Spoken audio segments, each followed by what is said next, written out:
Ayano Kuji Shizuko was an ordinary student at an agricultural high school. One day, while walking home from school, she suddenly lost consciousness. When she opened her eyes, the world around her resembled the Sengoku period. It was a morning in mid-April, and she had been reading late into the night. The memory of dreaming about being beheaded by Nobunaga still lingered. The era itself felt as vivid and exciting as expected, enough to leave her restless and unable to sleep after reading those books. At school, her thoughts drifted again to history. If she were ever to serve a warlord, it would never be Nobunaga. Her daydream was interrupted when classmates reacted to her notebooks and belongings, pointing out how many she had and complaining about the smell of her strange armor. She shut them down without engaging further. Later, the teacher announced that the 5th period was cancelled. Shizuko was caught off guard and asked about the seeds she had brought for class. The teacher apologized and suggested another time. Shizuko made it clear that she had gone out of her way to buy them.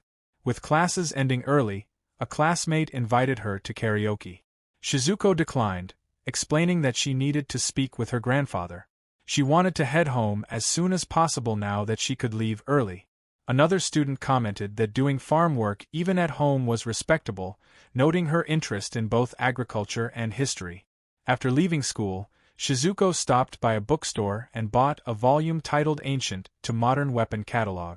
She remarked on how harsh the contents were, then nearly forgot about it as she continued walking. As she moved along, she complained about her older sister, wondering why she could not buy her own book. Then water splashed onto the ground. What happened after that remained unclear. Until the moment she opened her eyes again, her memory completely cut out. Even afterward, whenever she tried to think back, tears would fall for reasons she could not explain. She regained consciousness in shock. Before her was a lake surrounded by dense trees, with no buildings in sight. She tried to understand where she was. She retraced her steps in her mind.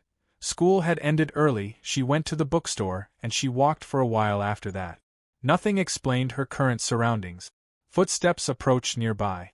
2 men noticed her presence and remarked on how strange she looked. Shizuko wondered if this was part of some kind of filming.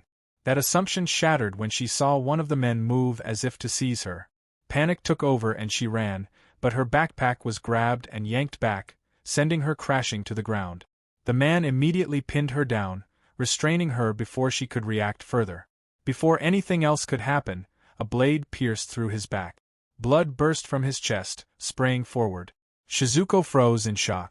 A soldier stood behind the fallen man, having delivered the strike. He condemned the act as theft and declared that such behavior would not be tolerated within their lord's territory. The soldier took note of her unusual clothing and questioned her origins. Shizuko froze, the weight of the situation finally settling in. This was no reenactment or staged event. It was real. Another presence interrupted the scene. A mounted man arrived, drawing the soldier's attention, and they addressed him as their lord. Shizuko noticed the crest he bore, a katana with a golden guard.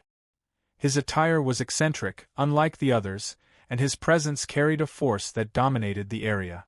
From that alone, she understood there was only one figure in history who fit this image. She identified him as Oda Kazusanosuke Saburo, Taira no Asen Nobunaga. The man dismounted and immediately leveled his sword toward her face, confronting her reckless familiarity. The gravity of what she had done struck her at once. In this era, addressing someone by their given name was a grave breach of etiquette. Saburo was his childhood name, Kazusanosuke an alias, Oda his clan name, and Nobunaga his given name, reserved only for intimates and superiors. Realizing her mistake, Shizuko bowed fully to the ground and begged forgiveness. Nobunaga returned his blade to his side. Under normal circumstances, he would have killed her on the spot, but her strange appearance had caught his interest. He demanded that she identify herself. Shizuko struggled to respond, her voice unsteady, before giving her name as Ayano Kuji Shizuko. Nobunaga questioned whether she was Nanban. She affirmed it, though confusion and fear muddled her thoughts, especially after being reprimanded for speaking his given name. Even after being asked directly, she no longer felt certain what the correct response was. Nobunaga examined her closely. Her hair was trimmed in an unfamiliar way.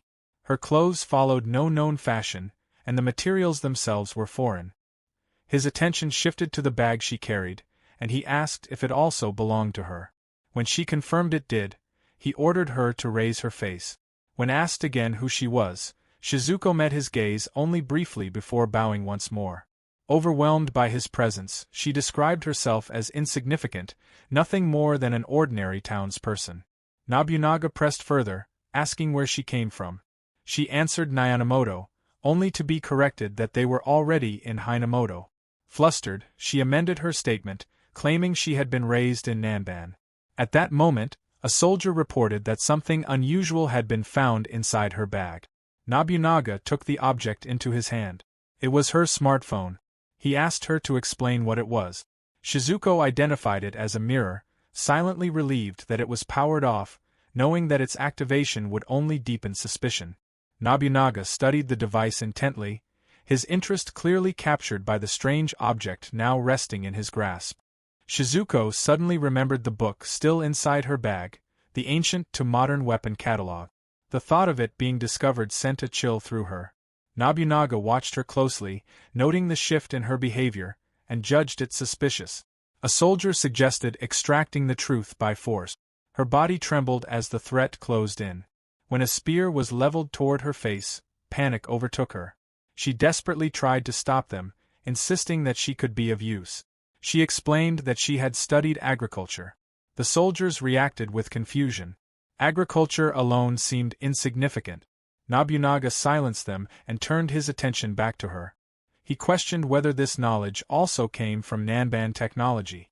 She immediately affirmed it and explained that increased productivity would lead to a richer land.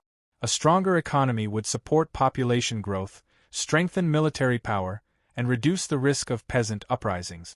That answer caught Nobunaga's interest. He recognized value in her words and decided he wanted her abilities. Relief washed over Shizuko as the immediate danger passed. Nobunaga declared that from that moment on, she would serve him. Leaving his side would mean death. Her life would be spent working solely for his sake. The terms were absolute. Shizuko realized that this command might be more terrifying than torture. Later, within Nobunaga's palace, objections were raised. During the meeting, Shizuko sat quietly as doubts were voiced about her presence. Concerns were raised about her being a woman and a strange outsider. Nobunaga responded with open fury, striking down the objection and dismissing outdated customs. Usefulness alone mattered to him. Whether woman or child, anyone with value would be used. Anyone without it would be discarded. He stated that Ayanokuji Shizuko possessed Nanban agricultural technology. If she proved useless, she would be thrown away without hesitation. Orders were given to prepare new clothing for her. Shizuko closed her eyes as attention lingered on her. The weight of their stares made her uneasy, and a dull pain settled in her stomach. Soon after, Nobunaga summoned her and issued a task without delay. There was a village that had failed to pay even half of its annual tax for several years. Each year, conditions worsened, until only ruins remained. Nobunaga assigned Shizuko to this place. Using Nanban technology, she was to become the village's chief and restore it through an abundant harvest. The order left Shizuko stunned, struggling to grasp what she had just been entrusted with. In the third month of 1565 under the old calendar, Shizuko was formally introduced to the villagers as their new chief. The announcement was met with disbelief, as many struggled to accept that a young girl had been placed in charge of their village. The man overseeing the introduction made it clear that resistance would not be tolerated, stating plainly that refusal would result in the village being destroyed. Morisanza Manioshinari stood beside her. At first glance, he appeared to be an ordinary, aging man, yet his reputation told a different story. He was known as one of Nobunaga's most trusted retainers, someone who had even been entrusted with guarding Nobunaga's castle. Faced with his presence and authority, the villagers lowered themselves to the ground and declared that they had no objections. Morisanza conveyed that his lord held high expectations for Shizuko and instructed her to apply herself properly so she might one day stand before them. His demeanor left no room for doubt. Shizuko recognized the weight of a true Sengoku Era commander in him and responded with compliance. She was then informed that this village and its provisions were part of her stipend, and that several soldiers would remain behind. Any trouble could be addressed through them, though it was clear they would also be watching closely. As Morisanza departed, Shizuko watched him go and felt a fleeting desire to return to where she came from. She quickly dismissed the thought, knowing there was no benefit in lingering on it. For now, she would do what she could. She had brought with her seeds strengthened through modern farming techniques and selective breeding, giving her confidence that she could at least fulfill this simple order from Nobunaga. As she observed the villagers more closely, she noticed how thin they all were, and how few children there seemed to be. Improving everyone's diet became her immediate priority.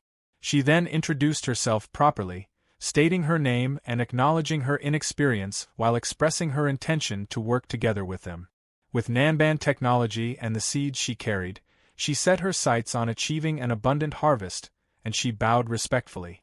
Her greeting was met with mixed reactions. An elderly woman smiled warmly, and a teenage girl offered a polite response. However, a man soon questioned why they should listen to a woman at all, and several older men shared his dissatisfaction. Shizuko was taken aback, reminded of how women in this era were denied rights and treated as lesser beings. They were often isolated, used as tools for political marriages, and scorned for speaking out, even though history had also seen women who defied these norms without hesitation. One woman among the villagers spoke up, urging the men to show proper respect to their new chief. A man snapped back, insisting that women and children should remain silent. The woman countered by pointing out that without Shizuko's arrival, the village would have already been destroyed. The man dismissed this, questioning what someone so young could possibly do. Shizuko glanced toward the guards, sensing that they understood the situation clearly. One of the men declared that this year they would act on their own terms, and he and the others walked away. Shizuko remained with the women, watching them leave. One of the older women advised her to ignore the stubborn men and focus on moving forward with those willing to work. Shizuko realized that only 10 women and 3 men remained. In an era without machines, losing most of the male labor weighed heavily, and their decision to walk away had been unforgiving. For the moment, she focused on assessing the village's condition. She surveyed the area and counted 10 households, a total population of 30 people, and only 2 cows. As she examined the land, her expectations were confirmed.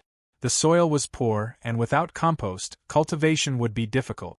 Uneven patches of ground were scattered throughout the fields, adding to the problem. Nearby, the remaining men worked the soil while questioning whether there was any plan for the year at all. They admitted there was none. Shizuko approached them and asked whether these fields yielded less than others.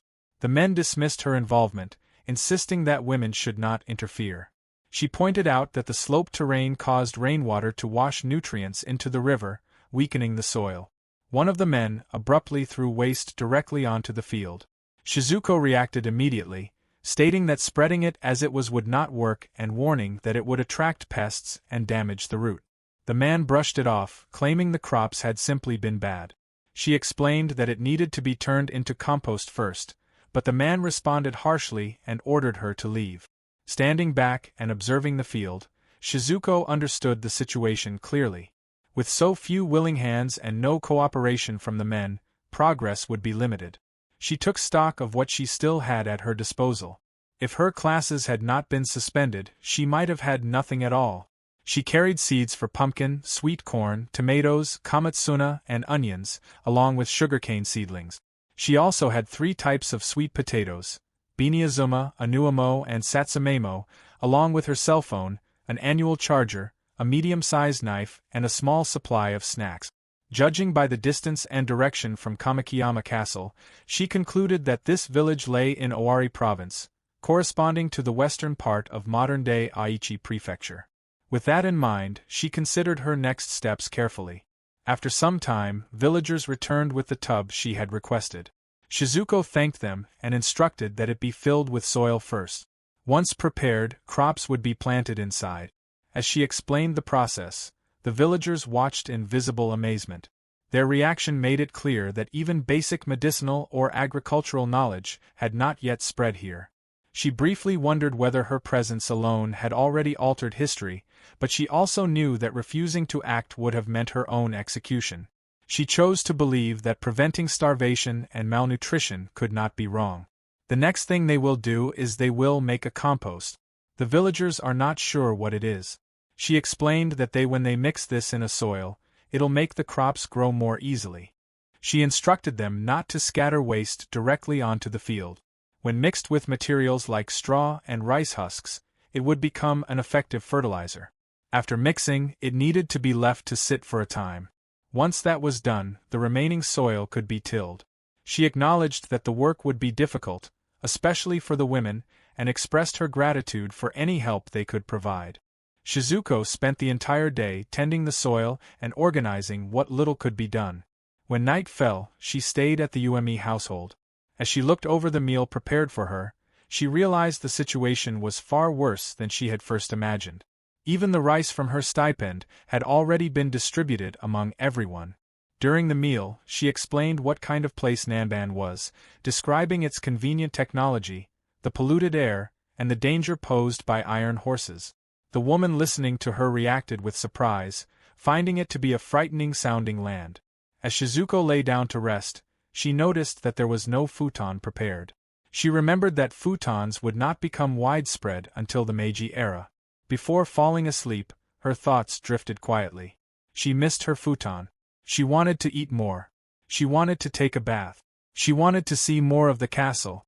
Thinking of her grandfather, she wondered if he was worried about her. The next morning, she told everyone that the day would be spent continuing to dig and prepare the soil. She worked with all her strength. The food remained plain. There was still no bath and no futon. Without the men's help, progress was slow. At this pace, completing her task seemed unlikely. This routine continued for several days. Shizuko grew visibly exhausted. The villagers noticed and checked on her condition. Around that time, the women were surprised to see how much the plants had already grown. One of the men questioned what they were, and the explanation spread that these were Nanban plants that caused crops to grow quickly. The woman pressed the man on whether he would finally listen to the village chief, but he refused. Later, out in the fields, the men spoke among themselves. They acknowledged that Shizuko had cultivated crops they had never seen before, and that they seemed to grow at an unusual speed. One of them recalled that she had accurately identified which fields suffered from poor harvest. Another admitted that she appeared to know many things. Even so, one man remained firm in his stance, stating that he did not want a woman serving as village chief. That same day, Shizuko announced that they would begin increasing the number of seedlings from that point forward. The villagers were confused by what Shizuko meant. She explained the method step by step. The plant would first be split along one side, then left under the sun for about a quarter of the day. As it dried, it would wither slightly. Once it shriveled, it would begin spreading horizontally, and soon after, it would take root.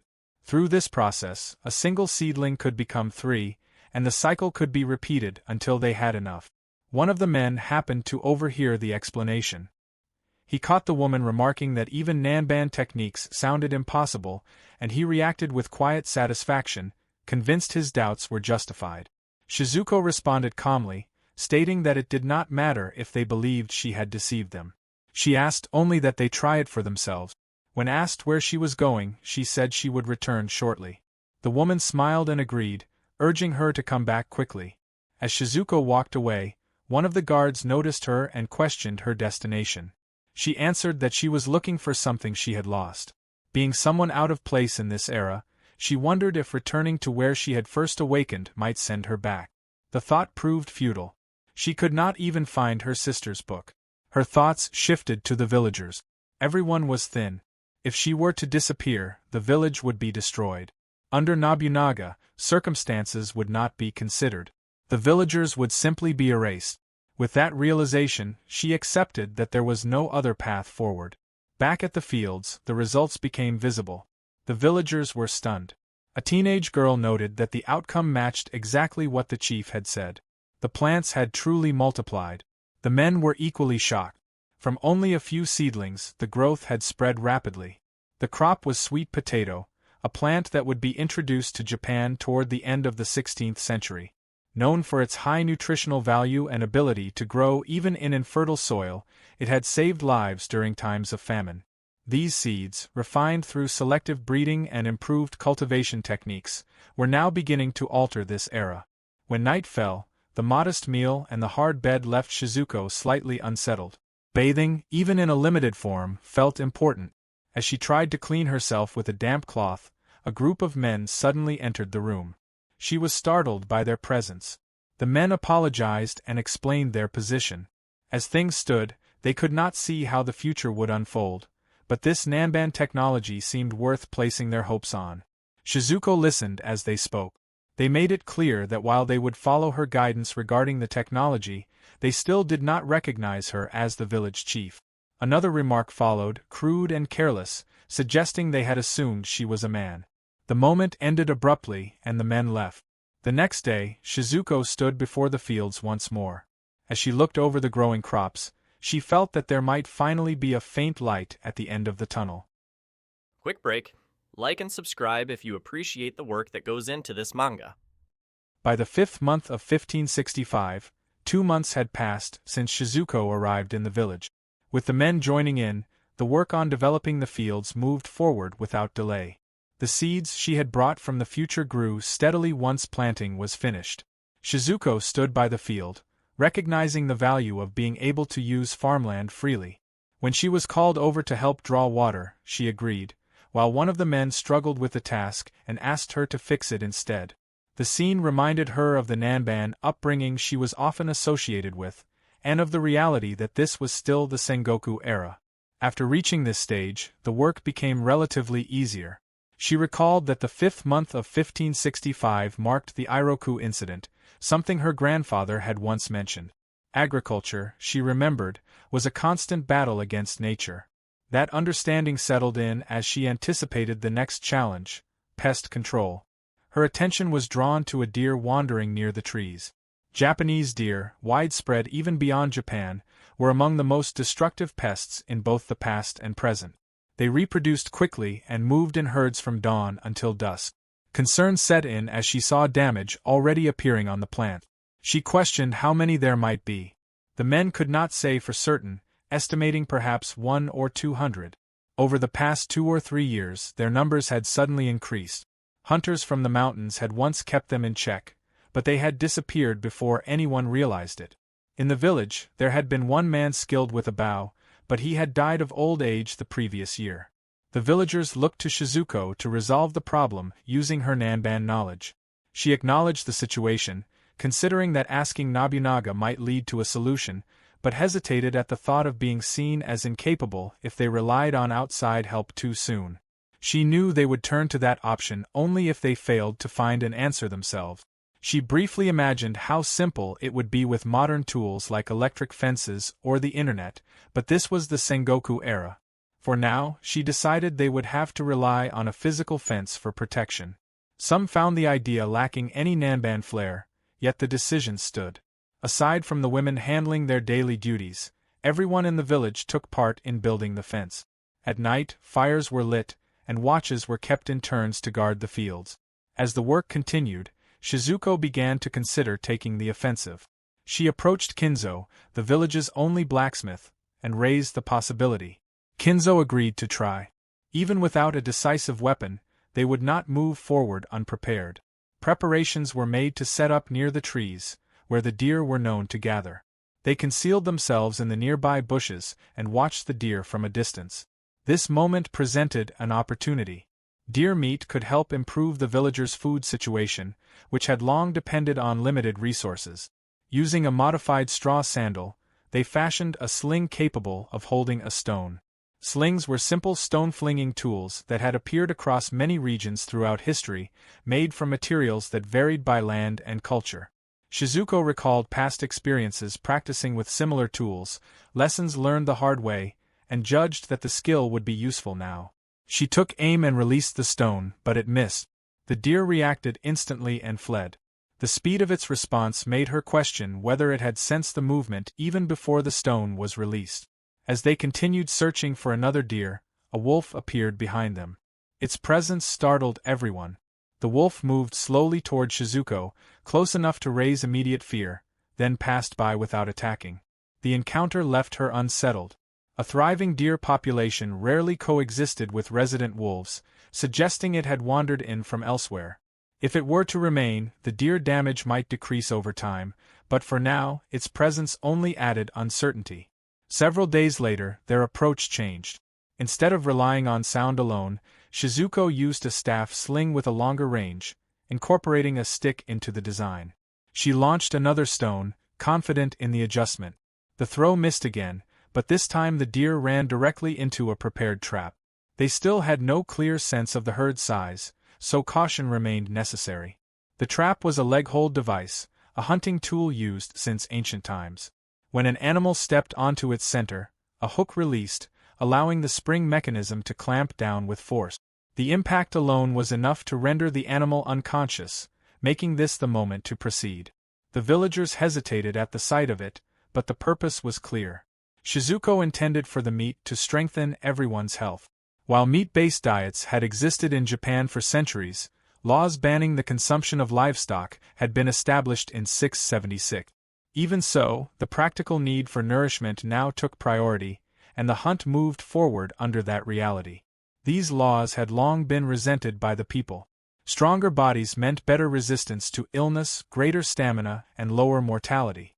As Shizuko looked at the deer, she recalled the knives her grandfather had once given her. She also remembered his words about eating and taking a life. For life to exist, death was unavoidable. He had taught that it was natural to feel sadness or cruelty in the act, but foolish to condemn those who lived by that understanding. Her grandfather had also taught her how to prepare animals properly. The first step was bleeding. Once the deer's carotid artery was cut, its blood pressure would drop rapidly, and consciousness would fade. If any life remained, the heart would continue to beat briefly, forcing blood out even from the smallest capillaries. Afterward, the abdomen was opened and the internal organs removed. The carcass was then placed in a river or similar body of water, using the cold to slow decay while the remaining blood was washed out. After 2 to 3 hours, the body was taken from the water and skinned carefully, piece by piece.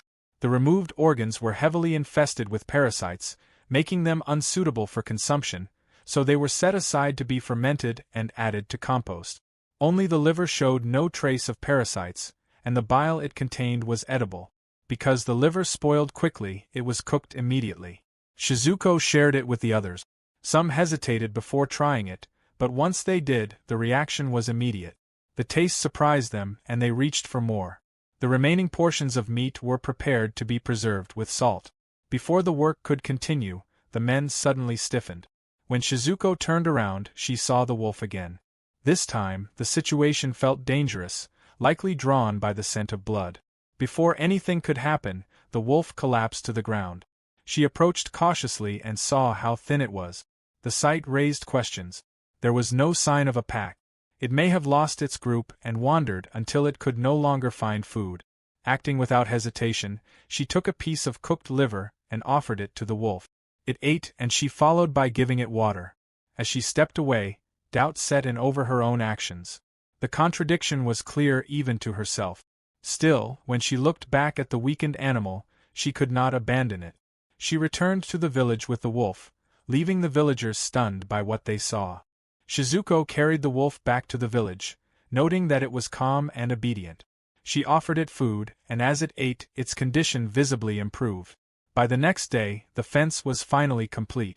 The villagers could at last sleep through the night without constant worry. The immediate threat from the deer had been mitigated. One of the men approached Shizuko, curious about a structure she had set up. She explained that it was a Texas gate, designed to manage livestock, or in this case, the deer. Kinzo then appeared, holding a crossbow. Shizuko's expression brightened. She had confidence in his ability, and he had delivered.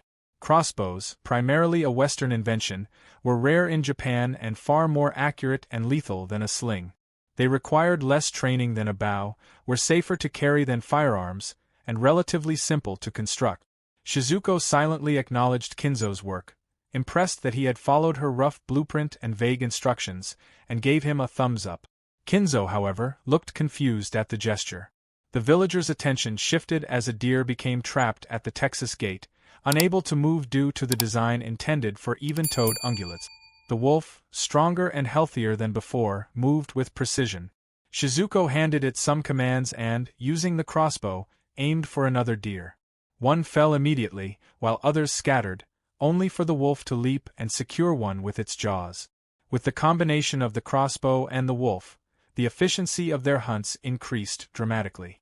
Villagers grew accustomed to eating meat, and the boost in nutrition visibly improved their energy. Farm work became easier, and productivity rose. Shizuko quietly noted that this progress brought her a step closer to her larger goals. When she returned from the hunt, she was met with an unexpected scene. The men of the village were bowing in her direction, calling her Great Chief. One offered her water, another offered to massage her shoulders, and a third asked if she had any phrase that needed mending. She was grateful for their thoughtfulness but found their reaction over the top, a result of the wolf's dramatic addition to their lives. Even in the Sengoku era, they had become unusually expressive. When someone urged her not to be so reserved, Shizuko simply told them to stop, amused and slightly exasperated by the display. In the 7th month of 1565, the heat was relentless. Any hope for free time vanished as work continued to pile up. Tasks like selling corn, stacking tomatoes, and artificially pollinating pumpkins left little room for rest. Despite this, the weather remained favorable, and the work proceeded relatively smoothly. Shizuko found her greatest relief in bathing, considering it a momentary escape from everything else. But that was just a distant dream for her now. She prepared a hot bath, blowing on the water before pouring it into the tub, only to realize the effort required for a lukewarm soak felt disproportionate. She approached Kinzu with the idea of creating a proper gomonburo. Kinzu explained that it was impossible, lacking both iron and the necessary technique. The difficulty only strengthened Shizuko's desire. Her attention drifted as she remembered hunting deer, noting her own lapse in concentration. Then, she spotted some fruits, soapberries. She recognized their potential as a natural soap substitute, their saponin content making them suitable for bathing. Clenching her fist, she became even more determined to enjoy a proper bath, questioning briefly if that desire was unreasonable. Nearby, she noticed a wolf. Its scrawny appearance initially made it easy to overlook, but she recognized it as a gray wolf, a species not native to Japan. Its presence suggested it might have been brought as a gift and escape. While walking, inspiration struck. She gathered everyone for a meeting, declaring construction a top priority. The goal was to improve cleanliness, prevent disease, relieve fatigue, and enhance overall health. Confident, she envisioned the project as perfect, something that could even make Oda Nobunaga reconsider her value. Unexpectedly, Nobunaga spoke, expressing interest in the plan. Surprised, Shizuko immediately bowed in apology, her tone overly deferential as she pleaded for forgiveness. Nobunaga instructed her to raise her head, explaining that he had received a report from Yashinari about her unusual construction. He requested that she show him her work. Upon entering the bathhouse, Shizuko explained that it was an onsen. Using a series of wooden cylinders, they had managed to draw hot water from a nearby source. On its way, the water passed through a simple filtration system.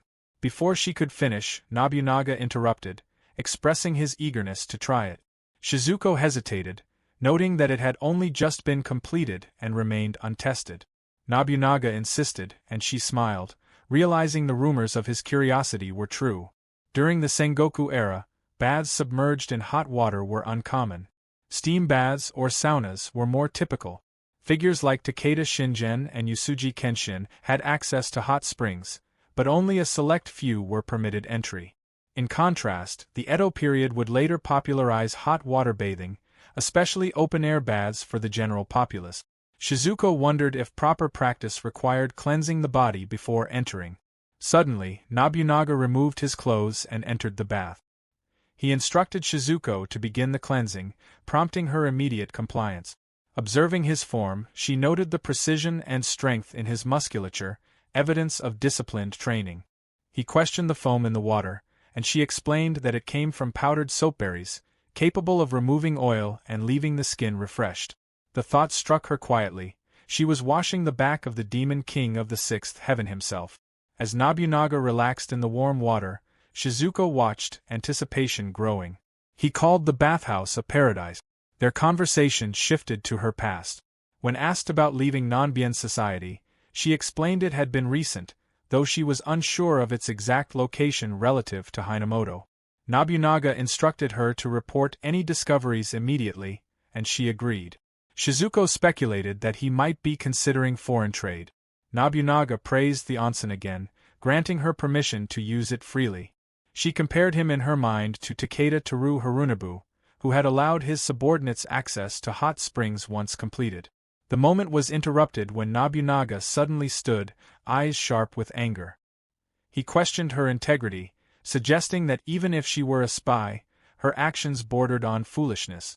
Shizuko immediately denied the claim, insisting it had been an accident and merely overheard. Nobunaga then instructed her to speak openly about what she knew of Takeda. Shizuko decided to keep her explanation brief, hoping to avoid complicating matters. She began with Takeda Tokuikan Shingen, eldest son of Takeda Nobutara and the 19th generation head of the Takeda clan. She recounted his campaigns, noting that in the Battle of Kawajima against Nagao Kagetora of Echigo Province, he had nearly subjugated Shinano. She explained his establishment of the Koshukan, a system of gold coins, and how he adopted mining and refining techniques from Namban imports to produce large amounts of gold, which were then allocated to flood control and military projects. In Kafu, she mentioned, it had taken 19 years to build an embarkation system that redirected river flows and enabled land reclamation. Nobunaga interrupted, calling her an idiot and questioning why she had gotten so absorbed in the details. He admitted he did not know if she was a spy from Namban or elsewhere, but he suggested it might be a waste to have her confined to farm work. Before leaving, he made his expectations clear. Her talents were to serve only his benefit, and the moment she left him would be the moment she faced death. The weight of his words left Shizuko terrified. Even so, she realized that few other warlords would have granted patronage to a woman of unknown lineage. Perhaps she could endure his strictness. Despite being the warlord she least wanted to serve, she might have been fortunate in other ways. Before departing, Nobunaga remarked that the harvest season was approaching. Shizuko acknowledged this, and he expressed anticipation for it. Later that day, she returned to the bathhouse, her expression one of quiet satisfaction. She resolved that starting tomorrow, she would devote herself fully to her work. Waiting for Nobunaga, she intended to accomplish her mission without fail.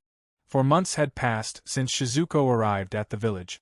Though challenges, both large and small, continued to arise, she had managed to survive by working alongside the villagers. In this era of constant conflict, the efforts of the past months had finally borne fruit. The fields now yielded a bountiful harvest. It had been difficult, but the results brought her a quiet satisfaction. The remaining question was whether Nobunaga would approve. Shizuko called Tagasaku and Nasaku, signaling that it was time to set out. Both men responded with thumbs up, showing their readiness. Even with their harvest, uncertainty lingered. Would Nobunaga understand why there was no rice? In these times, rice was a precious commodity, carefully distributed to retainers and soldiers alike. The amount of rice a lord could secure was no small matter. Sadly, due to the many battles fought during winter, the farmers have been unable to plant rice properly. Finally, they arrived at the palace. Later that day, Shizuko bowed before Nobunaga and the gathered officials. Nobunaga acknowledged that she had come to present the fruits of her labor, and instructed her to raise her head and reveal her accomplishments. A subtle tension coursed through her, but she complied and entered the room with her subordinates. The officials reacted with surprise as they took in the display.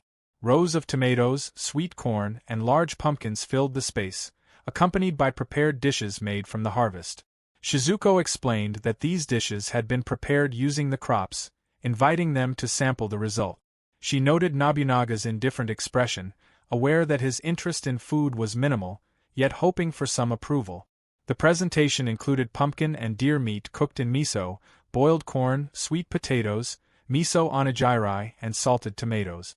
Nobunaga's eyes widened as he looked at the food, clearly intrigued.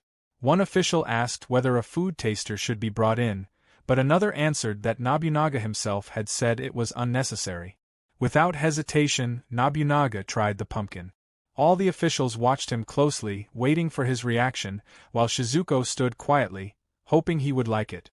After taking a bite, Nobunaga's expression suddenly grew serious. The room tightened with tension, and unease spread among those present, unsure of what would happen next. Some officials panicked and accused Shizuko of poisoning him. Startled and confused, She could only stare back in shock. Nobunaga quickly raised his voice and silenced them. Holding the piece of pumpkin, he explained that he had never experienced such a texture before. Beneath its gentle sweetness was a chewy quality that was difficult to describe. He spoke with interest, praising the ingredients from Namban and their unique way of cooking as truly remarkable. A smile appeared on his face. Seeing this, Shizuko felt a wave of relief and quietly thanked him. But Nobunaga's smile soon faded, and his expression turned serious once more. He asked why there was no rice. Shizuko met his gaze, understanding the weight of his question. He acknowledged that she must have had a reason.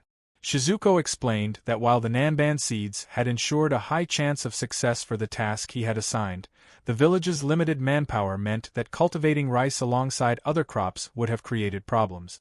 She affirmed her awareness of rice's importance, yet expressed confidence that what they presented that day held value even greater than rice.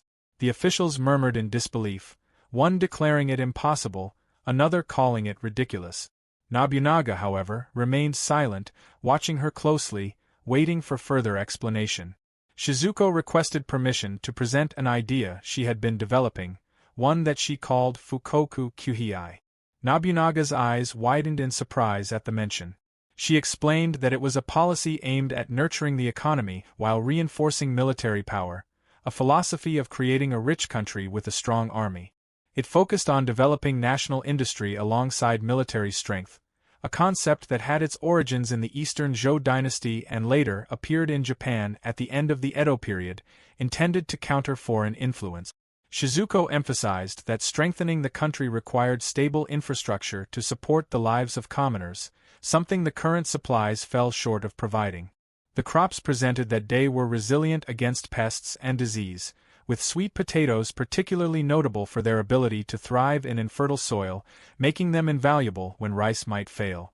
Their high nutritional value promised to reduce child mortality caused by malnutrition, leading to a steady increase in both the labor force and soldiers. In an era where infant and child mortality rates reached 50%, such improvements could have profound effect. She continued that these methods could enhance both yields and nutrition, creating a foundation for a prosperous nation. Population growth would supply more soldiers, contributing to a strong military.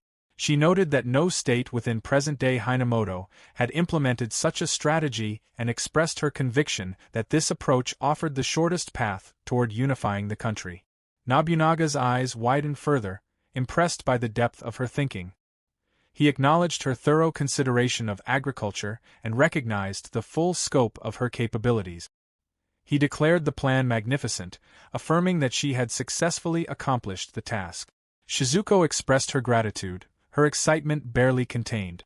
Nobunaga then summoned Saru and instructed him to gather 50 farmers immediately, signaling the beginning of putting her plan into action. Shizuko noticed the man standing nearby and realized he was Toyotomi, though at this time, he was still known as Kinoshita to Kichir. Nobunaga referred to him as Saru, yet his face bore little resemblance to a monkey. Nobunaga then called Shizuko forward and announced that he would grant her a new territory. She was stunned by the declaration. Soon after, she began establishing a large base of operations, laying the foundation for her future plans.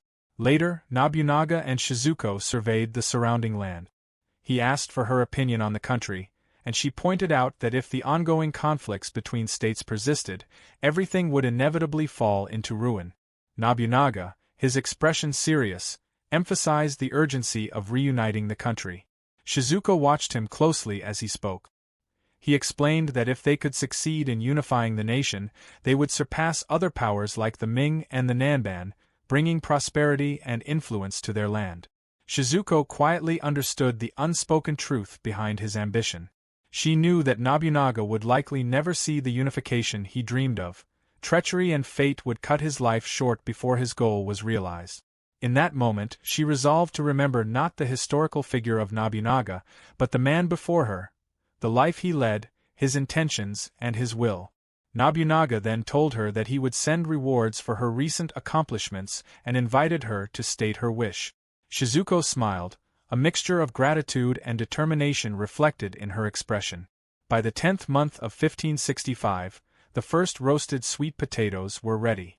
Shizuko encouraged everyone to take one, and the villagers raised their hands, holding the potatoes with pride. They celebrated their success together, eating, drinking, and enjoying the moment to their heart's content. Smiles lit their faces, a reflection of genuine happiness earned through hard work. The satisfaction of celebrating shared achievement was unmistakable. Shizuko recalled when Nobunaga had asked her to state her wish. She had smiled and told him that she already had it. The new land he had granted her was reward enough. When she first arrived in this era, everything had been uncertain, but now, standing in the open fields she could call her own, she felt a profound sense of accomplishment. She turned to Nobunaga and assured him that next year, their harvest would be so abundant that he would be astonished by the rice they would present.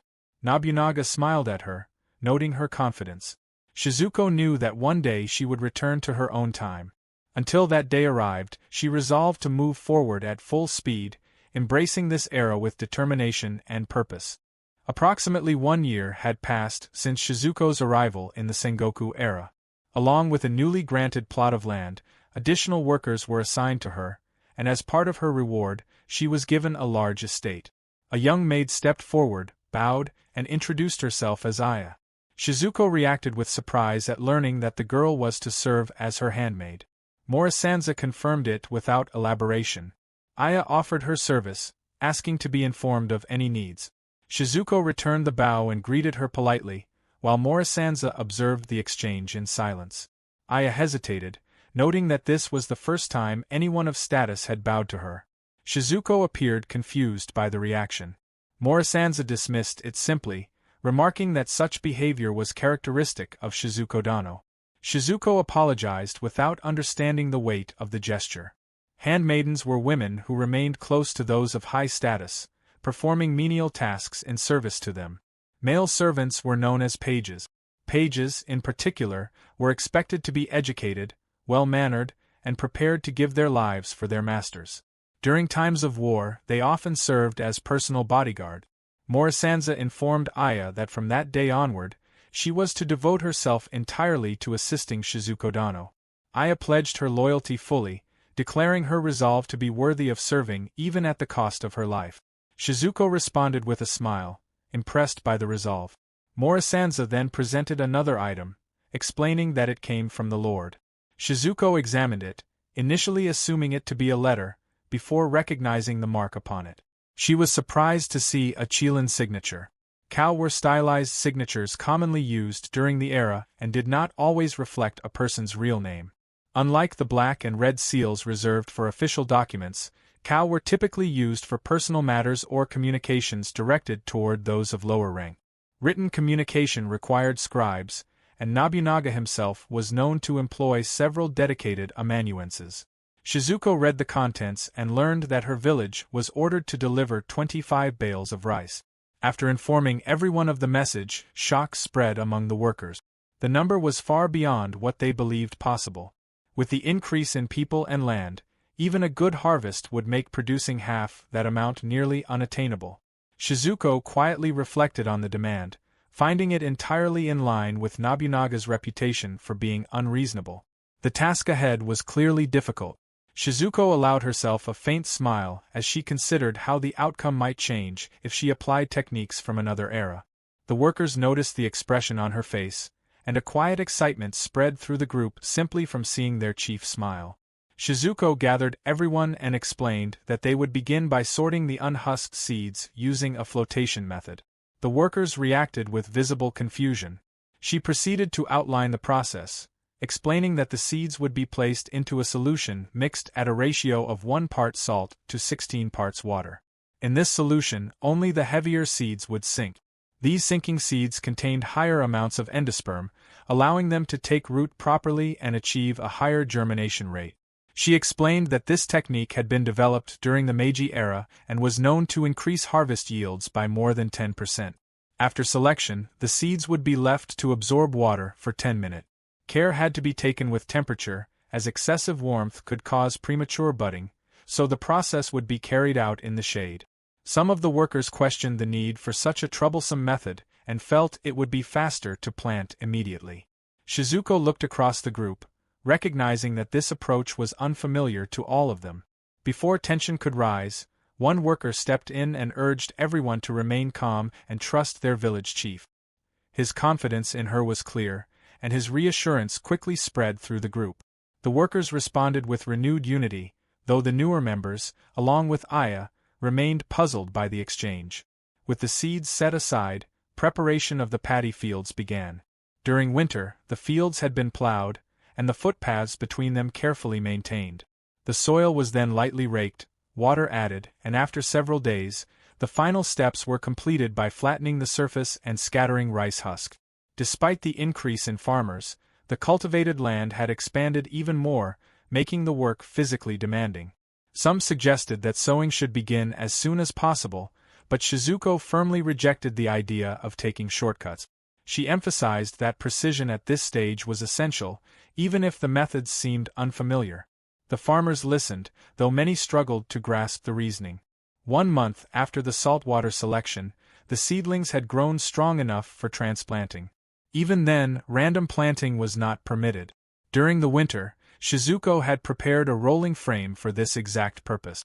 She demonstrated its use, rolling it across the field to mark consistent spacing. One farmer watched, convinced she was doing something strange once again. She then directed them to plant the rice precisely at the crossing points marked by the frame, setting the next phase of cultivation into motion. The rice was planted in regular rows. This method, first introduced during the Meiji era, focused on equal spacing rather than random distribution. With consistent gaps between plants, sunlight reached more evenly, ventilation improved, and the removal of weeds became easier. These conditions reduced harmful effects and significantly increased the amount of rice that could be harvested. Over time, this approach became the standard for rice cultivation. Even after the transplanting was complete, Shizuko did not allow herself to rest. She visited the Kinzu shop to check on a request she had made earlier. The work was proving difficult, but she showed confidence in Kinzu's abilities and urged him to complete it quickly. Kinzu reacted with visible strain, noting the imbalance between the request and the effort required, yet continued with the task. As Shizuko walked on, she reflected on the recent changes around the village. Thanks to Whitman, the number of vermin had dropped significantly. Even so, securing a stable source of protein for the villagers remained an unresolved issue. Hunting would have been far more efficient with Whitman present, but it was mating season, and he was likely away in search of a partner. Her thoughts were interrupted by the sound of deer moving through the bushes. She immediately prepared her crossbow. Before she could act, a massive boar burst into view. She noticed injuries on its feet as it charged straight toward her. Shizuko took aim and fired, but the bolt failed to stop the animal. The boar closed the distance and lunged at her. She froze in panic and shut her eyes.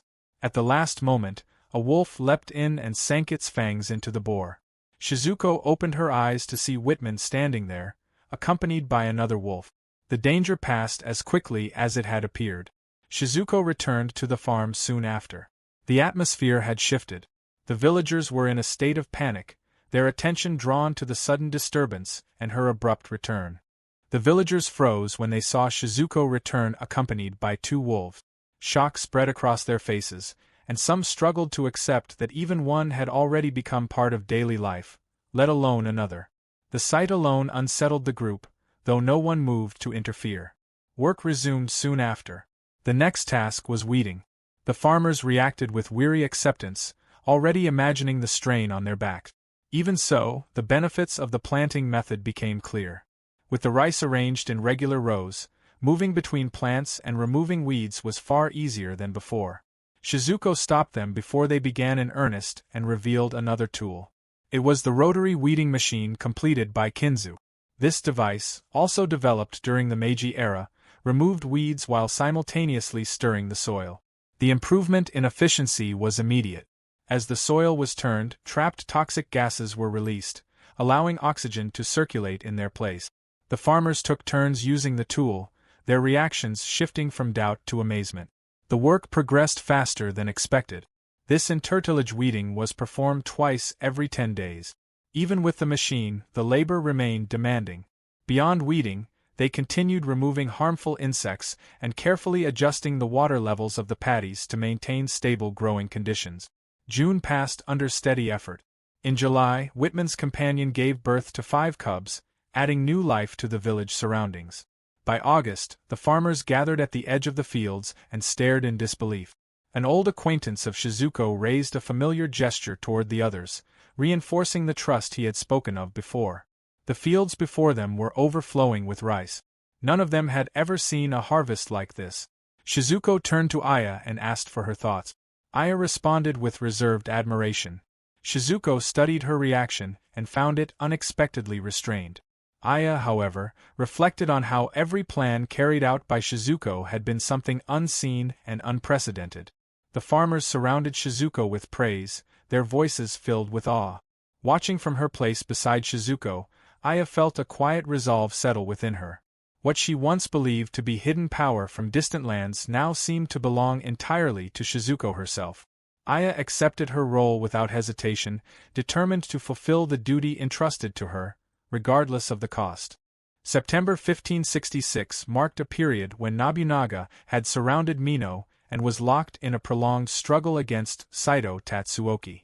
Far from the battlefield, life in Shizuko's village continued at a steady pace, with the villagers fully engaged in the rice harvest. During this time, Shizuko introduced a human-powered harvester. The tool allowed work that was normally done while bent over to be performed in an upright position. Its design traced its origins to a public contest held during the Second World War, created to address labor shortages, after which multiple variations were developed, including models capable of binding harvested rice. The version constructed by Kinzo was limited to basic harvesting, yet even so, work efficiency increased dramatically and the burden on the villagers was clearly reduced. Yoshinari acknowledged the results of the harvest and recognized the scale of what had been accomplished. Shizuko attributed the success to the collective effort of the villagers rather than her own contribution. At the same time, she considered the possibility that Yoshinari's visit was connected to the Lord's arbitrary decisions. Yoshinari then drew attention to a field filled with tall, bamboo-like plants and questioned their nature. Shizuko reacted with surprise as they made their way to the location. Upon arrival, she identified the plants as sugarcane. She quietly shared additional information with Yoshinari, leaving him visibly taken aback by what he learned. Yoshinari struggled to believe that these plants could be transformed into sugar. To demonstrate, Shizuko cut a stalk and tasted it herself before offering it to him. The sweetness was unmistakable, and his reaction reflected genuine astonishment. Sugar had first come to Japan from China during the Nara period and was initially used as medicine. Although it later found its way into cooking, it remained a rare and valuable commodity due to its limited import and the absence of domestic production. Yoshinari looked at Shizuko with renewed attention, realizing that she was capable of producing even something as extraordinary as this. Her abilities felt increasingly difficult to measure. Shizuko then turned the conversation toward Yoshinari's true concerns. When he spoke frankly, the subject shifted to his domestic affairs, leaving Shizuko visibly shaken by what she learned. Yoshinari went on to address the campaign to conquer Mino and the Lord's intention to strengthen the foundations of the country through this effort. In addition to this, Yoshinari sought her counsel in matters of politics and finance. He acknowledged that placing a woman in charge of domestic affairs was almost unheard of, yet noted that such a decision was entirely characteristic of their lord.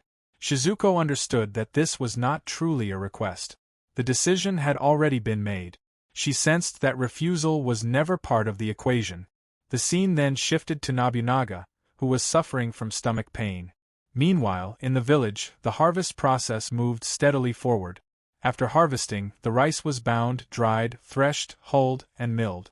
Once completed, it was packed into bales, the total count easily surpassing the target of 25. Shizuko instructed that the results be presented, and her group began their journey to Nobunaga's palace.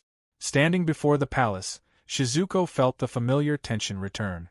Inside the waiting room, she reassured herself that the harvest goal had been exceeded and that there should be no issue. Yet her thoughts kept circling back to the matter of domestic affairs, searching for a way to avoid the responsibility. Before she could settle on anything, the sound of approaching footsteps reached the room. The door opened abruptly, the force of it suggesting someone entering in anger. Shizuko was caught off guard as Nobunaga struck her on the head and reprimanded her harshly. He berated her for being careless and demanded that she send notice in advance if she intended to deliver such abnormal bales. He seized her clothing as she struggled to grasp what was happening and directed her attention to the stacked rice bales. The issue lay in their size. While a standard 60-kilogram bale would later be established in the Meiji era, bale weights in this period varied by region and time, with 30 kilograms being typical. Although Shizuko had been receiving 30-kilogram bales as her stipend, she had unknowingly packed the harvest into 60-kilogram bales out of habit learned from her grandfather.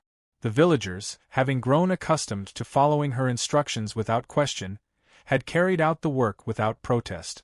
In hindsight, she recalled their subtle hesitation, as if they had wanted to point something out.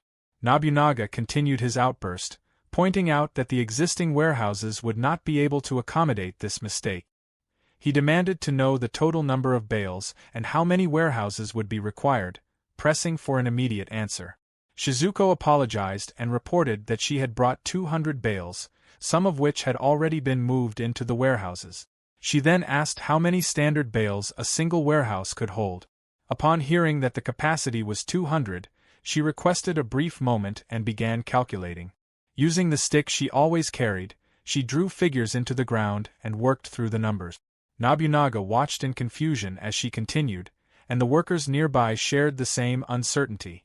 After finishing, she concluded that 3 additional warehouses would be sufficient. Nobunaga accepted her conclusion, stated that he would handle the remaining arrangements, and dismissed her. Shizuko left in a state of quiet confusion. Nobunaga's gaze lingered on the marks left on the ground where she had completed the simple calculation.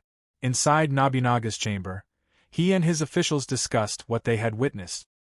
He identified what she had done as arithmetic and remarked on the unexpected nature of such ability. Morisanza agreed, describing it as truly astonishing. In this era, arithmetic was largely unknown outside of merchants and the upper class, including figures like Nobunaga himself.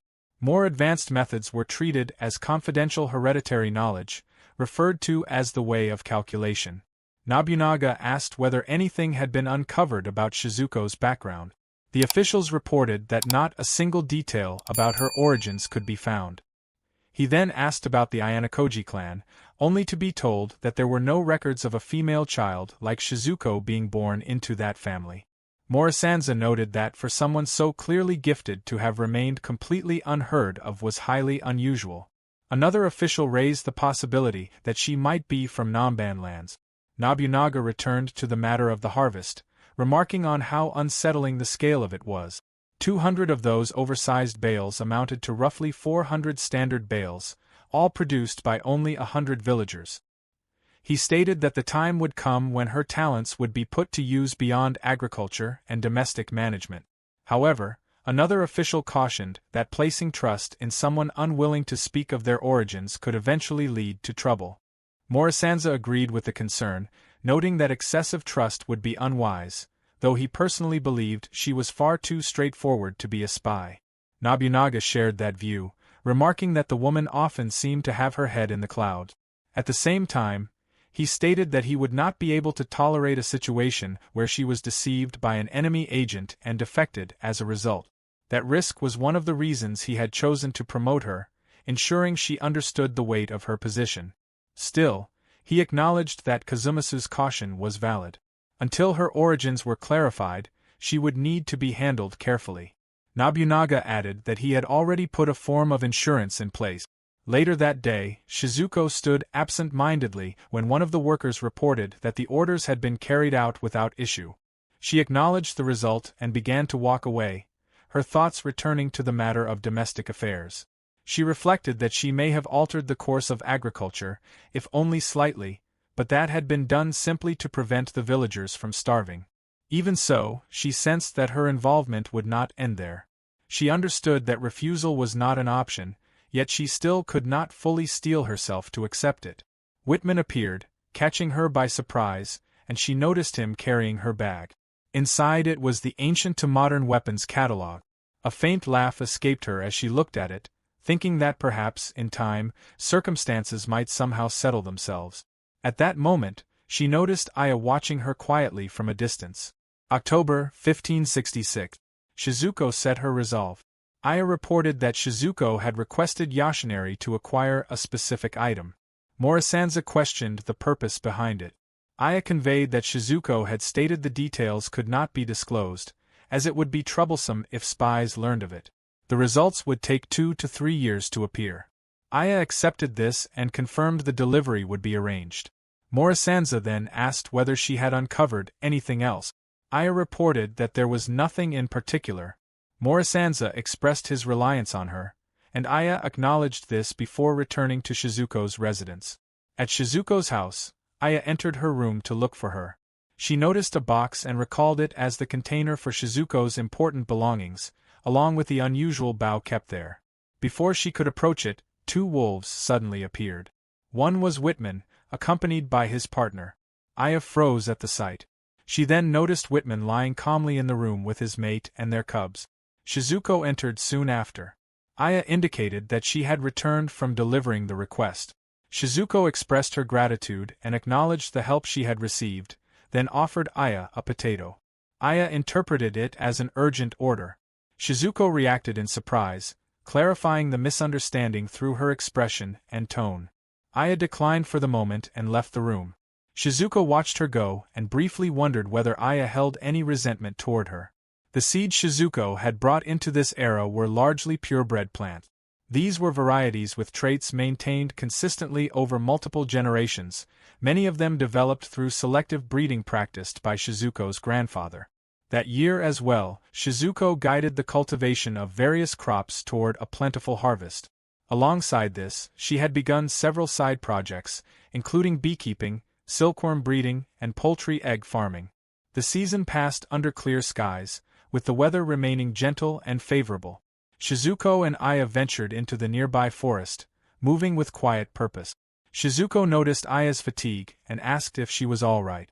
Aya brushed it off, insisting there was no need to worry. Shizuko regarded her silently, and then Aya reminded her of the task at hand. They were there to gather mushrooms. Curiosity prompted her to ask exactly what they were looking for. Shizuko listed shimeji, namiko, and maitake, adding that she had succeeded in cultivating shiitake as well. Aya froze in surprise, questioning whether shiitake could truly be cultivated. Shizuko gave a small smile, explaining that it was straightforward in theory, though last year's attempt had ended in failure. Shizuko pointed toward a specific area, and Aya's eyes widened in astonishment. Before her lay a vast mushroom farm, brimming with shiitake, shimeji, and namiko in abundance. The sheer scale made her almost tremble. She asked Shizuko what she intended to do with so many mushrooms.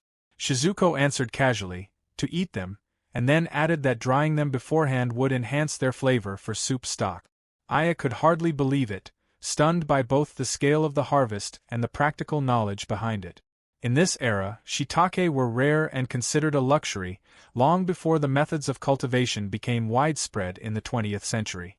They were an essential component of Buddhist cuisine, yet in the wild, they grew only in small numbers. Aya noted that 15 can, about 56 kilograms, would have been enough to buy a castle, leaving Shizuko shocked. She asked about matsutake next, and Aya wondered aloud whether shimeji might not taste better. Shizuko paused, struck by the thought. In this period, few appreciated matsutake's flavor, and it was generally regarded as far inferior to shiitake. Shizuko admitted that the information caught her off guard, prompting Aya to quietly question the kind of environment Shizuko had grown up in. Aya reminded herself to keep a careful eye on Shizuko as they worked. Over time, they gathered a substantial harvest, and Shizuko's delight was evident as she admired the mushrooms they had collected. Aya watched her quietly, curiosity prompting her to ask where Shizuko had learned such cultivation technique. Shizuko explained that a relative, a mushroom scientist, had shared what he knew, and that her grandfather's connections had exposed her to many experts, giving her the chance to learn a wide range of skills. These experiences had even allowed her to enroll directly in a high school under the Ministry of Agriculture, Forestry, and Fisheries. Aya listened, surprised by the depth and breadth of Shizuko's knowledge. Shizuko warned Aya to watch her footing, but moments later Aya slipped and fell. Shizuko rushed to her side, concerned as Aya suffered bruises on her leg. Aya reassured her she was fine, though she fretted more over the mushrooms.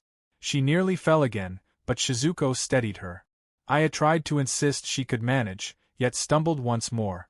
Shizuko examined the leg, noting the wound was shallow. She set down a basket of mushrooms and insisted on carrying Aya back before the sun set. Aya hesitated, feeling guilty about troubling her, but Shizuko's gentle insistence, paired with a smile, left no room for refusal. Aya thought of Shizuko as enigmatic, commanding yet kind, and allowed herself to be carried, along with the mushrooms they had collected. She offered her apologies, but Shizuko dismissed them, saying it was enjoyable, as if she suddenly had a little sister. Aya felt a quiet relief wash over her as they made their way back to the farm. A few days later, Aya was sweeping outside when Shizuko returned, animated with excitement. She had picked a large batch of persimmons and offered some to Aya. Aya, momentarily taken aback, reminded herself not to let personal feelings interfere with her mission. Shizuko appeared puzzled, but Aya framed her response carefully, following Shizuko's request as an order. Shizuko noted that Aya's manners remained overly formal, and Aya acknowledged this with polite thanks, maintaining the careful balance between duty and the small moments of warmth that had begun to form between them. December 1566. The cold was growing sharper, but the harvest of soybeans and sugarcane continued steadily. Shizuko surveyed the crops and noted the promising yield. Setting aside a portion for the Lord, she considered using the rest to produce miso and shoyu. Aya asked about shoyu. Hishio, a type of miso that served as a prototype for shoyu, had originated in the Jomon period and persisted through the Muromachi period, when a form closer to modern shoyu was produced. Shoyu would not reach widespread use among the general populace until the Edo period. For now, Shizuko decided to begin with the sugarcane. They set about making brown sugar. The sugarcane Shizuko had brought was the Chinese variety, Saccharum sinense. While less suitable for large-scale production than the common Saccharum officinarum, it yielded sugar of higher quality. The process began by finely breaking the stalks and extracting the juice, which was then mixed with ashes from burned oyster shells. After allowing impurities to settle, the clear liquid on top was collected and boiled until the sugar crystallized.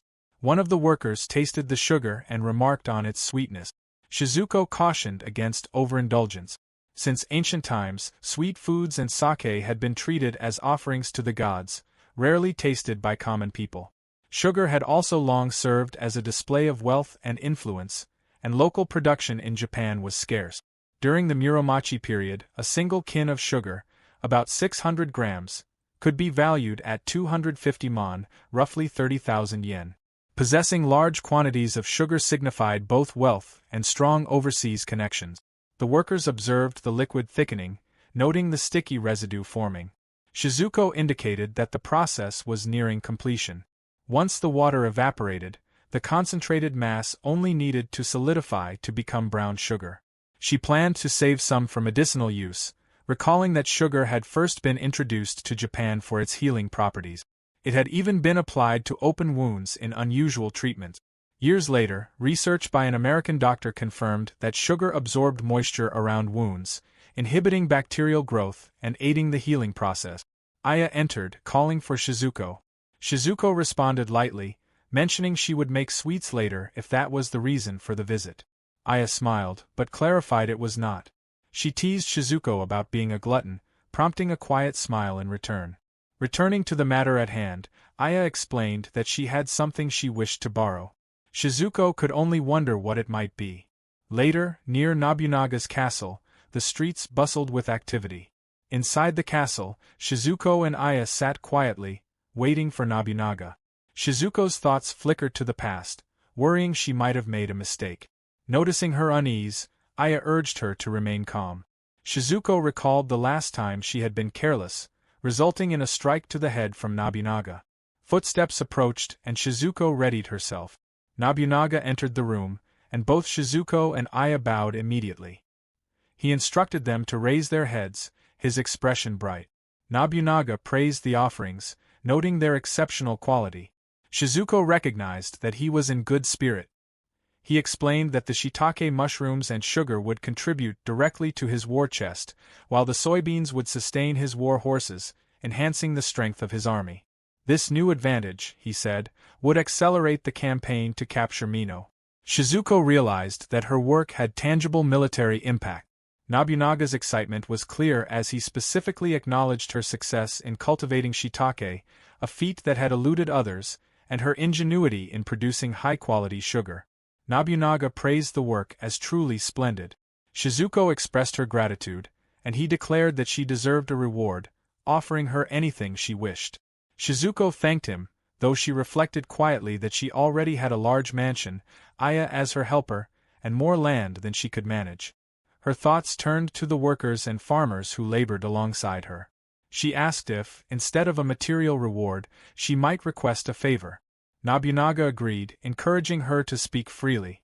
Shizuko explained that while her village had enjoyed bountiful harvests this year and the last, the inevitability of a poor harvest loomed. Torrential rain, drought, sudden pest outbreaks, and other challenges could strike beyond even Nanban technique. To prepare for such times, she requested a farmland reform, but lacked the manpower to carry it out. She asked Nobunaga to lend her 200 workers for a month. Nobunaga's eyes widened in surprise. He had expected a reward of money or land, like everyone else, yet she asked only for laborers to till the fields. A deep, amused laugh echoed from him, startling both Shizuko and Aya. He declared her greedless, astonished that she wanted nothing material after her successes this year and last. Nobunaga mused whether this was the philosophy of the Nanban school. With excitement, he offered her as many workers as she needed, insisting that as long as she increased productivity, he did not mind the number. Shizuko was taken aback by his generosity. Nobunaga's laughter filled the room as he dismissed her, allowing her to return. Shizuko quietly noted to herself that she had once again raised the bar. He kept Aya behind, and Shizuko watched as her companions stayed in the castle. Outside, she worried for Aya, hoping she would be treated well, though she braced herself for the possibility of Nobunaga's unpredictability. Shaking her head, she pushed the thought aside. Regardless, she now had 200 men at her disposal. Calculating briefly, she realized that if one worker could manage a hectare, the impact would be substantial. As someone approached from behind, a voice suddenly asked what she was writing. Startled, Shizuko turned, only to see a boy kneel down beside her. And Shizuko's gaze lingered on him as she wondered if he might be the child of a commander. Shizuko noticed that the boy carried no sword, a clear sign that he had not yet undergone his coming-of-age ceremony. From his appearance, she judged him to be no older than 12. The coming-of-age ceremony, known as Genpoku, had existed since the Nara period, marking the moment a boy was formally recognized as an adult. The exact age varied by era and region, but during the Sengoku period it was commonly held between 12 and 16. Those who underwent it received new clothing, a new hairstyle, and a new name appropriate to their adult status. In later periods, children were allowed to carry short swords even before adulthood, following the belief that the blade was inseparable from the samurai.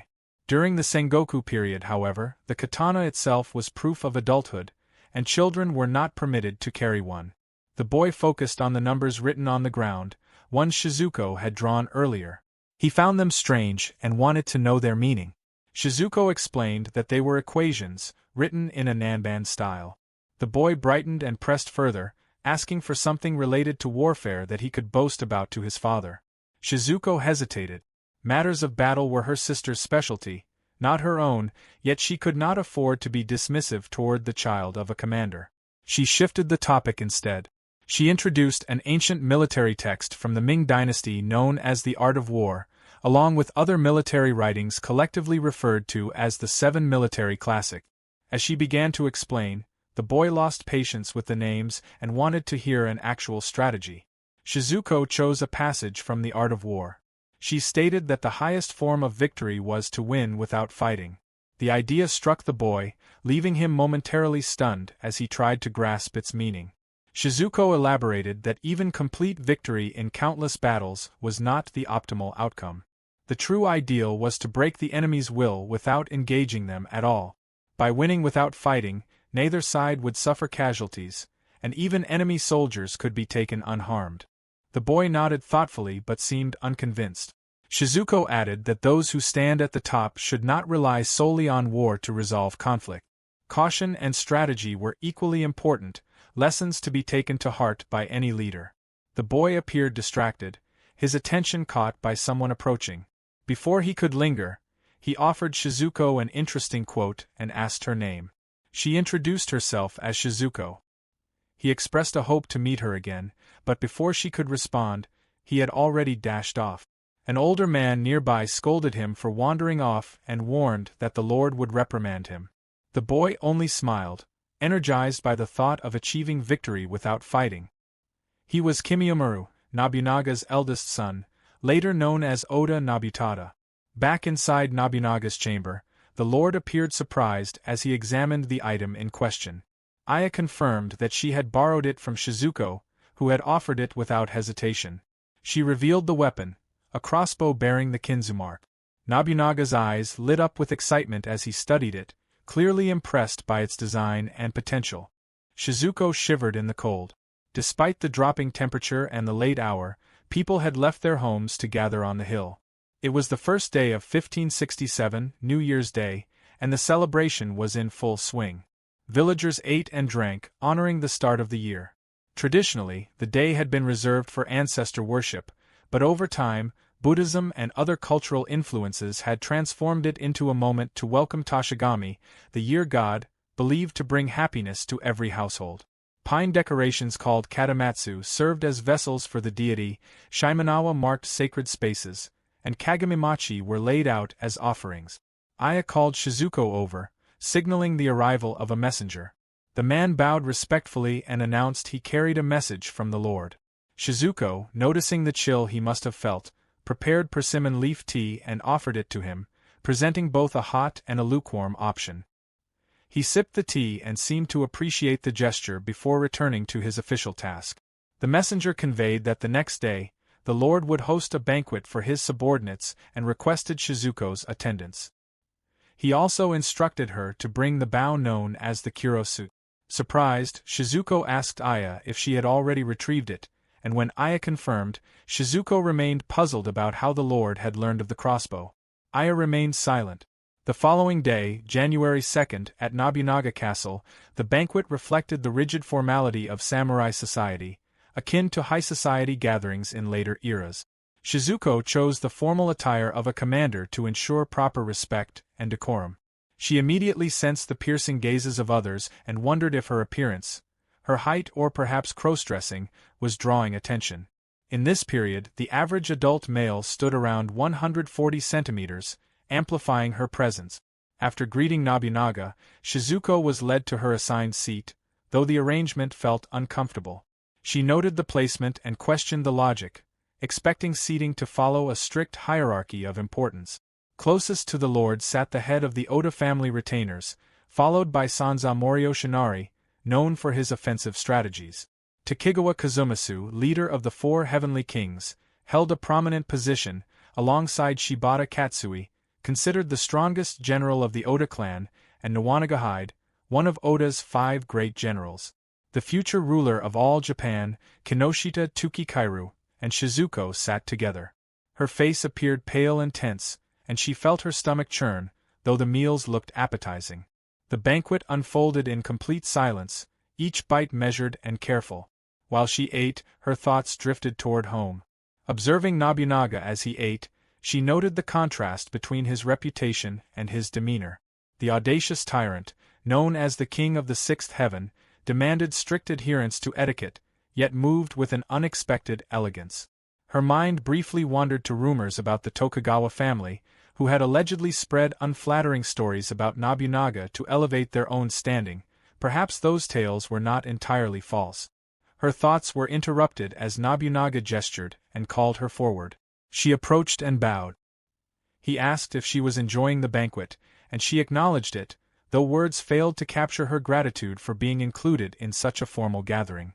Nobunaga accepted her reply and then signaled for everyone to drink. Shizuko braced herself. She was not accustomed to alcohol, and the drink presented was less refined sake than she expected. She sipped, noting its sweetness and smoothness, though faint traces of yeast lingered. Nobunaga inquired whether she had brought the kurosubu, and when she confirmed, he declared it splendid. He then announced a contest in archery. Shizuko's expression revealed her reluctance. As the rules were explained, some attendees whispered among themselves, astonished at the unusual shape of the weapon she held. Nobunaga outlined the challenge: 10 arrows per participant, with the highest number of hits determining the winner. Shizuko's nerves grew. The situation felt like a circus, and she wished only to finish and return home. Nobunaga took the first shot, aiming carefully and striking the center of the target.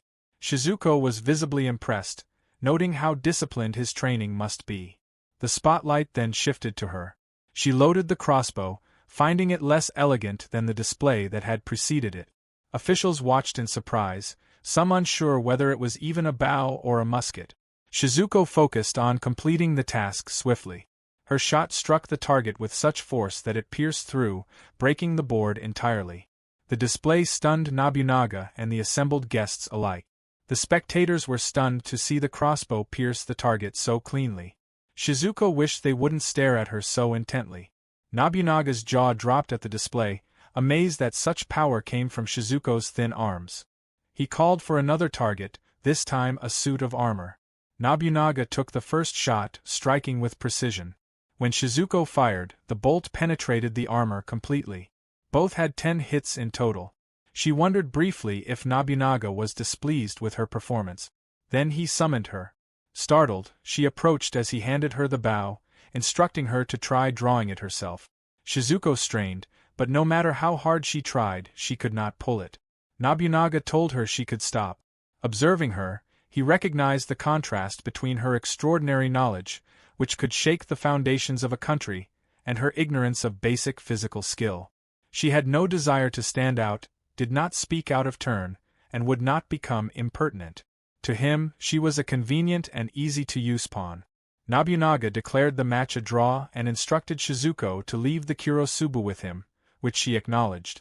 Later, in his private chamber, Nobunaga convened a meeting. He commented on the unusual nature of every one of Shizuko's creations. While anyone could make something purely for experimentation, results like hers could not be dismissed. The Namban bow, though deceptively easy to use, had an overly complex structure. He told the assembled officials to stop the repetitive discussion, simplify the design, and produce 30 more copies.